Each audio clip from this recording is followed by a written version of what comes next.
जय हिंद। आज के समय में समझेंगे क्या मोदी G20 से पहले जी सम्मेलन में शामिल होने वाला है। चीन बन सकता है बहुत बड़ा दुश्मन, क्योंकि मामला आ चुका है ब्रिक्स का।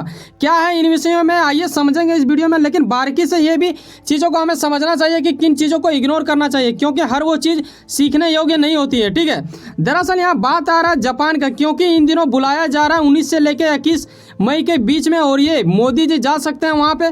लेकिन विशेषता वाली बात यह है कि आखिर G20 जो कि 22 से लेकर 24 मई के बीच में होने वाला है, उससे एक दिन पहले ये क्यों दौरा करने जा रहे हैं। अगर आप देखो इन दिनों इंडिया में तो काफ़ी ज़्यादा एक्साइटेड है G20 को लेके, क्योंकि ये पहली बार ऐसा देखने को मिल रहा है जो कि पाकिस्तान और चीन के विरोध करने के बावजूद भी हम सब ने ये चीज़ तय किया, और ये 22 से लेकर 24 मई के बीच में होने वाला है। हालांकि ये सच है कि कश्मीर में इन दिनों काफ़ी ज़्यादा हथियारों का व्यवस्था कर दिया गया है, इन दिनों काफ़ी ज़्यादा सुरक्षा बल वहाँ सड़कों पर घूम रहे हैं, ठीक है, इर्द गिर्द में। लेकिन ये जरूरी था, क्योंकि कहीं ना कहीं आपको सुरक्षा देना पड़ता है। जब अब पूरे विश्व के लोग आते हैं, करीबन 20 देशों से अलग अलग नेता लोग आएंगे, तो ये सुरक्षा होना जरूरी है। ठीक है, तो आइए इन विषयों के ऊपर चर्चा करते हैं कि आखिर G7 है क्या और इसमें ब्रिक्स का कैसे मामला आता है।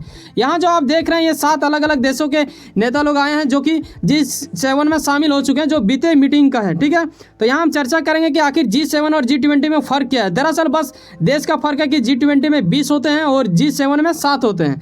लेकिन यहाँ कौन से देश हैं ये भी हमें जानना पड़ेगा। तो आप देख सकते हैं कि कनाडा है, फ्रांस है, जर्मनी, इटली, जापान, यूके और यूएसए। लेकिन यहाँ मामला ये नहीं हो रहा है कि यहाँ पे ख़त्म हो जा रहा है।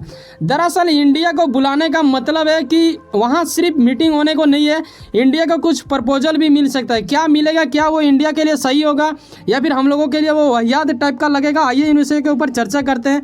इंडिया को वहाँ किसी हिस्सेदारी में नहीं, दरअसल उसे गेस्ट के रूप में बुलाया जा रहा है। यहाँ पे आप देख सकते हो कई ऐसे देश हैं जिसे गेस्ट के रूप में G7 में बुलाया जाता है, और ये सालों से, मतलब पीछे सालों से भी चल रहा है, कई सालों से चल रहा है। आपको याद होगा कि ट्रंप जिस टाइम थे, ठीक है, उस टाइम भी इस चीज़ का जिक्र किया गया था। किस चीज़ का जिक्र किया गया था हम बताने वाले हैं, क्योंकि यहाँ अभी इन दिनों भी काफ़ी ज़्यादा इंडिया के मामले में चर्चा होता है, चाहे हम देश की बात करें चाहे विदेश की बात करें।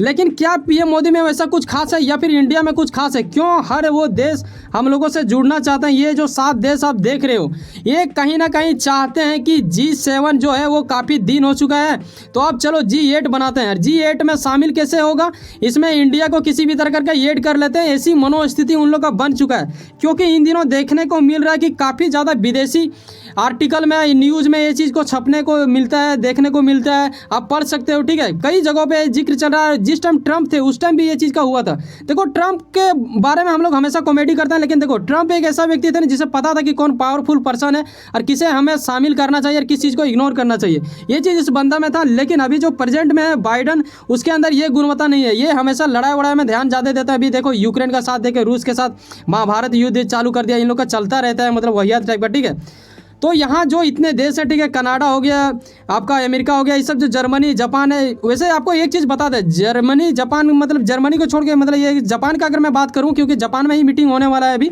तो जापान ना G20 का भी हिस्सा है। तो आपको ये चीज़ समझ में आना चाहिए कि अगर वहाँ पे नहीं जाएंगे तो फिर जापान हमारे यहाँ पे G20 में कश्मीर कैसे आएंगे।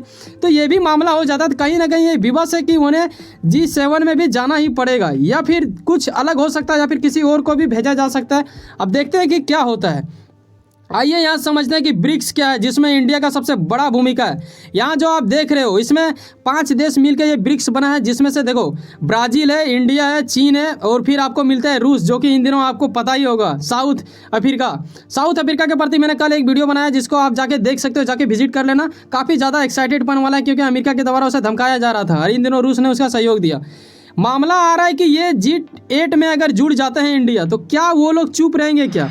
क्योंकि ऐसा मनोस्थिति बन सकता है कि ये लोग जोश में आ जाए, फिर इंडिया के ऊपर, मतलब यूक्रेन वाला जैसा वार करने का स्थिति उत्पन्न हो जाए। ठीक है, क्योंकि मामला तो ये बनना ही चाहिए। क्योंकि देखो, आप अगर किसी देश में पहले से जुड़े हो, किसी देश के ग्रुप में जुड़े हुए हो, तो ऐसा आप नहीं कर सकते हो ना कि उसे छोड़ के किसी और में जुड़ सकते हो। क्योंकि ये तो हमेशा चाहते हैं कि एक दूसरे को लड़ाएं। क्योंकि इंडिया इन दिनों काफ़ी ज़्यादा एक्साइटेड हो गया ही नहीं, सिर्फ एक्साइटेडपन नहीं देखने को नहीं मिलता है, काफ़ी ज़्यादा हम लोग ग्रोथ कर रहे हैं, इन विषयों के ऊपर काफ़ी ज़्यादा नाम हो रहा है हम लोग का, ठीक है। और ब्रिक्स में अगर देखा जाए ना तो इंडिया और चीन यही दो पावरफुल पर्सन है जो ये हैंडल कर रहे हैं। बाकी ब्राज़ील का तो आपको पता है कि वो खास कुछ है नहीं, रूस अपना लड़ाई झगड़ा में अपना मतलब ये पूरा तरह से चौपट कर दिया है अपना लाइफ को, पूरा वहाँ के देश को, ठीक है। और साउथ अफ्रीका भी उतना ज़्यादा कुछ नहीं है। तो चीन और ये तो दुश्मनी अगर होगा किसी में तो चीन और इंडिया में हो सकता है। कैसे हो सकता है? अरे आपको एक चीज़ पता है क्या, डॉलर 65% मतलब हैंडल करते हैं पूरा विश्व के व्यापार में। लेकिन इन दिनों काफ़ी ज़्यादा चर्चा ये चल रहा है कि अगर हम लोग अगर अपना पैसा कहीं खर्चा करना चाहें, अगर मैं बात करूं इंडिया का रुपए का, ठीक है, तो ये ना 2% से भी कम में मतलब ये होता है, डील होता है अगर पूरे विश्व में अगर देखा जाए तो ये सबसे वाहियात वाली बात है। ये ऐसा माना जाता है कि बाकी करेंसी जो है उसे एक तरह से बैन के टाइप का मतलब देखा जाता है, ठीक है, कि ये चलेगा ही नहीं, कोई लेना ही नहीं चाहता। और इन दिनों हमें ये सुनने को मिला था, ठीक है, कि इन 5 देश मिलके जो कि ब्रिक्स के पावरफुल देशेस हैं, ये लोग एक अपना नया करेंसी लाने को है। और ये चीज़ कहीं ना कहीं G7 को पता चल गया है कि अगर ऐसा हुआ तो G7 को घाटा लगेगा कि उसमें UK और USA भी शामिल है जो कि उन लोग मतलब सुपर पावर माना जाता है। तो क्या ऐसा मामला हो सकता है? क्योंकि अगर हम लोगों ने एक नया करेंसी ले आया तो हम ये 5 देश जो हैं ये पूरा दुनिया में धीरे धीरे करके छा जाएंगे। अगर आपको पता हो तो आपको ये भी आना चाहिए कि जो चीन है वो लगभग 20 से लेकर 30% तो ये खुद हैंडल करते हैं यार, ज़्यादातर बिजनेस इसी का चलता है। फिर इंडिया भी एक काफ़ी ज़्यादा आबादी वाला देश है, तो कहीं ना कहीं हर लोग हम लोग से जुड़ना चाहते हैं, इसलिए क्योंकि हम लोग देश एक ऐसा देश है जो कि और देश के लिए हम लोग एक बड़ा कस्टमर के रूप में जाने जाते हैं, क्योंकि वो लोग अगर हमसे रिश्ता जोड़ेंगे तो वो लोग यहाँ कुछ चीज़ बेच सकते हैं। तो क्या हमें रुपये छोड़ के एक ऐसी करेंसी में जाना चाहिए जो कि डॉलर को ये नहीं करेगा? लेकिन काफ़ी ज़्यादा चिंता का विषय है। क्यों चिंता का विषय है? कि आखिर G8 में मिले हम लोग या फिर करेंसी अपना लॉन्च करें जो कि होगा इसका किसका, जो अभी 5 देशों का मैंने बताया, ठीक है, ब्रिक्स का। तो मेरे मतलब ये कहने का है कि देखिए यार, जो उचित होता है वही चीज़ करना चाहिए। अगर हम यहाँ से चल जाते हैं हट के, अगर हम ब्रिक्स को छोड़ के जाते हैं तो ये चीन हमसे गुस्सा हो जाएंगे। चीन अगर गुस्सा हो गया तो ये क्या करेगा कि रूस को भी अपने साथ मिला लेगा, और वो चीज़ दोनों के लिए ख़राब हो जाएगा। दोनों के लिए कैसे ख़राब होगा कि ना ही रूस का इसमें फ़ायदा होगा, ना चीन का फ़ायदा होगा, ना इंडिया का। हम लोग फिर से UK में मिलेंगे, फिर तो वो डॉलर में ही ले आएगा, तो फिर हम लोग का फ़ायदा क्या होगा? तो यहाँ मामला तभी मज़ा लगेगा जब हम लोग एक ब्रिक्स का एक नया रूप देंगे, एक नया करेंसी देंगे, और उसे इंडिया आगे चलेगा और रूस भी फॉलो करेगा भाई। क्योंकि इन दिनों पता है कि रुपए और रूबल में क्या चीज़ अंतर चल रहा है, क्योंकि ये देते थे तेल और हम लोग देते थे रुपए और इनके दोबारा रूबल लेते थे। लेकिन इन्हें भी अब डिमांड होने लगा कि नहीं भाई, हमें भी अब डॉलर दो या तो चीन का रुपए दो। आप देख सकते हो कि मेरा वो भी बना हुआ, ठीक है। तो आपका विचार क्या है? क्या लगता है कि आपको कि इनसे मिल जाना चाहिए G7 से और G8 में हम लोग को शामिल हो जाना चाहिए, या फिर इसे छोड़ के हम लोग के देना चाहिए ध्यान उसके ऊपर? क्योंकि हम लोग आने वाले दिनों में डिस्कस कर ही चुके हैं कि ब्रिक्स करेंसी लाएंगे तो हमारा फ़ायदा उसी में होगा, तो फिर हम लोग इससे क्यों जुड़े? ये भी पॉइंट वाली बात है। और यहाँ बात ये है कि अगर जुड़ते हैं तो चीन चुप नहीं बैठेगा, क्योंकि माना जा रहा है कि इसमें अगर किसी को सबसे ज़्यादा तीखा मिर्च वाला तीखा लगेगा तो वो लगेगा चीन को, ठीक है। क्योंकि चीन कभी नहीं चाहेगा कि इतना बड़ा आबादी वाला देश हमारे साथ मतलब छूटे और हम लोग ये चीज़ करें।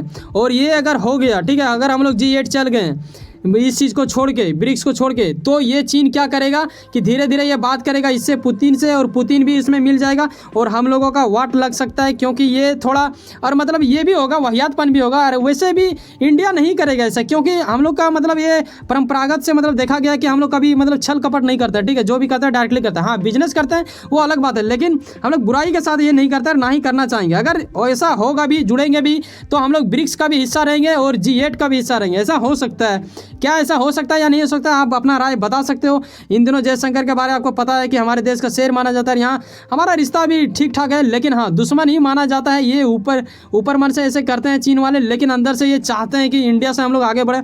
लेकिन इंडिया भी पीछे हटने वालों में नहीं से, क्योंकि हम लोग भी ब्रिक्स का वो पावर है जिसमें हमारा भी हिस्सा योगदान काफ़ी ज़्यादा है। और आपको एक चीज़ पता है क्या कि रूसी के एक मंत्री ने इन्होंने ये चीज़ को कहा था कि करीबन 15 से अधिक देश जुड़ना चाहते हैं ब्रिक्स से। तो आखिर ब्रिक्स का पावर क्या है, ये चीज़ आपको पता है? या तो UK इसमें जुड़ जाए, या फिर USA जुड़ जाए, या फिर इंडिया को या फिर चीन को वो लोग चाहते हैं कि उसमें जुड़ जाए।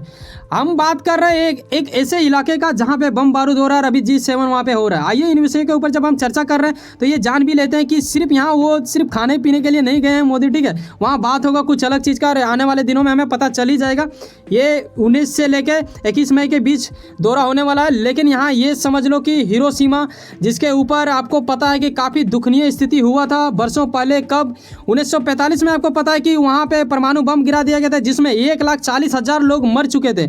वहीं अगर मैं दूसरी बार मैं बात करूँ तो ये हुआ था नागासाकी में, वहाँ भी लगभग 70,000 लोग मर गए थे और ये सेकेंड विश्व युद्ध में हुआ था। ठीक है, तो ये काफ़ी दुखनीय स्थिति है। उम्मीद है कि आप इस चीज़ को समझो क्योंकि आपके एग्जाम में ये काम आ सकता है। ठीक है, तो इन चीज़ों को पता होना चाहिए आपको और अपना राय आप बता सकते हो कि क्या ज़रूरी था G20 का हिस्सा होना, क्योंकि एक ही दिन का अंतर है। क्या इन्हें जाना जरूरी था या फिर ये किसी और को भेज सकते हैं, ऐसा ऑप्शन है। आप अपना राय में बता सकते हो। और इन दिनों काफ़ी ज़्यादा एक्साइटेड है, इंडिया में काफ़ी ज़्यादा लोग देख रहे हैं क्योंकि ये पहली बार ऐसा देखने को मिल रहा है कि कश्मीर में श्रीनगर के जगह पे ये होगा और ये काफ़ी ज़्यादा दिनों से चर्चा चल रहा है। और वहाँ इसलिए किया जा रहा है ताकि मतलब वैसे लोग जो लोग अदर देश जाते हैं घूमने, जैसे हम लोग भी जाते हैं यहाँ वहाँ घूमने, तो ताकि बाहर वाले देश जब आएंगे तो देखेंगे श्रीनगर को तो वहाँ लोग घूमने आएंगे। ठीक है, तो कहीं ना कहीं बिजनेस का भी प्लान है, आप देखो क्या होता है।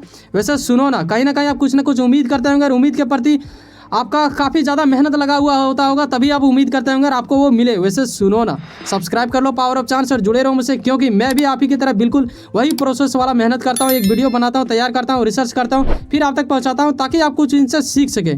चलो मिलते हैं किसी नेक्स्ट वीडियो में। बाय, जय हिंद, जय भारत।